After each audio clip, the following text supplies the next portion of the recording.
Assalamualaikum warahmatullahi taala wabarakatuh.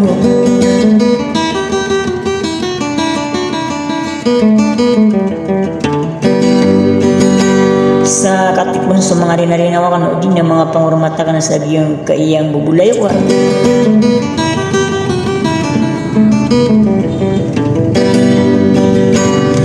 Napaganirong ko na rin na si Mona Mindera sa giyang kaiyapon diri na siya ka iniya baiwarda ay sa sekret ng damakiraga.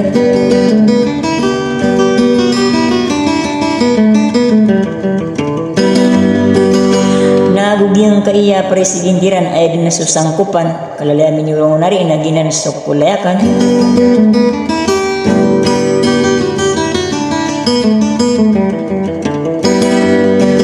Natama na sa giyang kaya presidentiran asyak iniya kanakan ay din sa OM.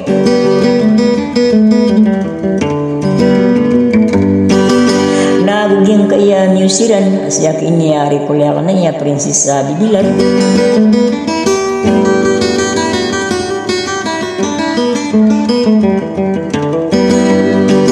Natama na sa ligan dude agyang kaya remobiriran asya ka iniya baimasabar ay din sa kambul o mangudang makiragan.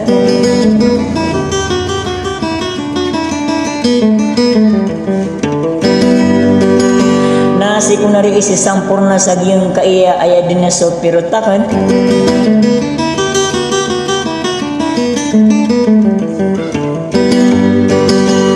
Ginang kunariso ayunan baira na sa giyang kaya lumpukaniran ay din na kalalamitan ron na sa prinsesa kaira ginanas sa bulayo ka ulid yung makiragamas samok.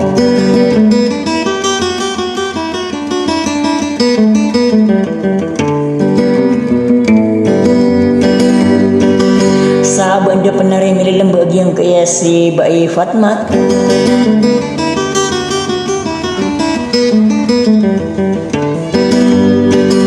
Natama na sa likan duday agyang kaya si pinya Prinsesa Demon edin so bibis umang da makiragan.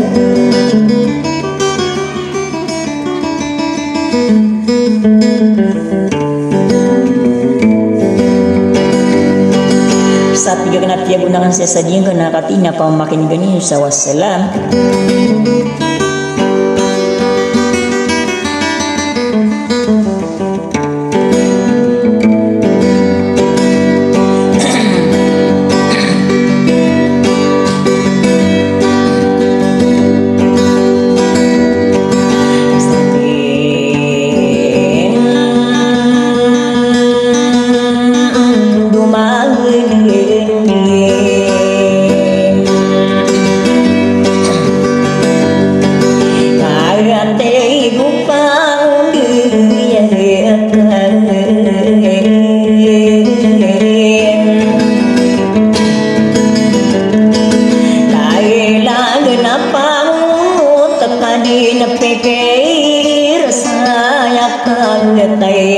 Wow kunai nai ai puli lalila ko kunai moai nai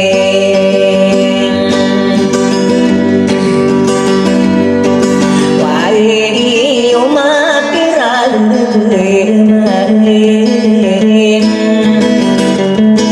saya mo kanana ayunana bae persi saya kaira kari maldem ai di saung alniran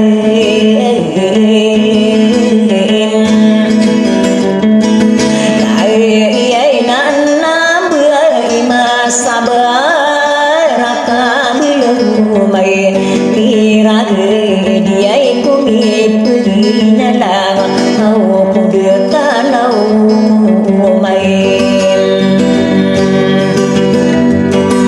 andil anakku nasi kagare tai dua iwarada di kumindu waduh ibu komiai derai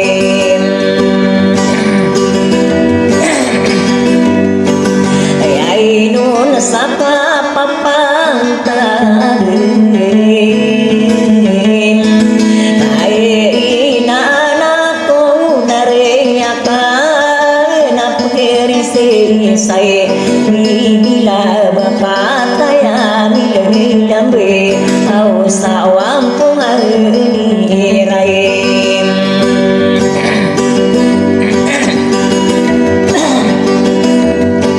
naina nako nana sangri wow panakari magdi la sopar sedin tiai ni wawa nak wow nariai kulai au nakata ya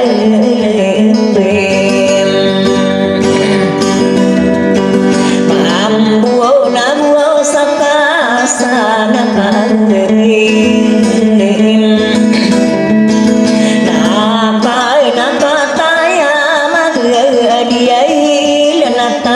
sakai jadi ai perse salje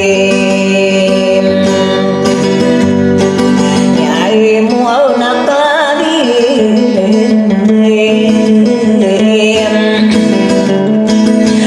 mambu nabu sampurna sabien to benai dia nai na go na phải ma kaka đi đam bê sa to ru dia ini sarina ini la na ku na du na na bê au na ko na bê ro